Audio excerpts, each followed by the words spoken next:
So that's a great question. And there is increasing amounts of research around non-small cell that has transformed to small cell. So to explain that, this is something where the diagnosis is non-small cell.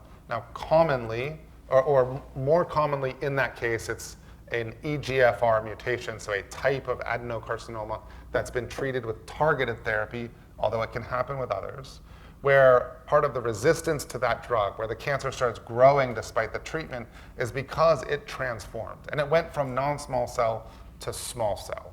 Now, that is something that we don't have nearly the amount of research in that specific population as we do with small cell lung cancer at initial diagnosis.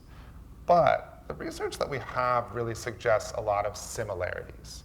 So the DLL3 expression that I mentioned, that is also seen in these EGFR transformed or becoming small cell lung cancer.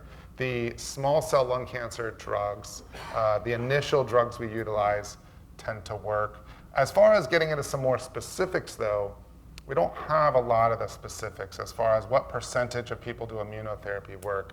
I don't know that we have enough numbers to really be able to confidently say that. As far as next lines of therapy, this is really an area of ongoing research. So right now we largely treat those individuals like a small cell lung cancer, certainly on the initial diagnosis.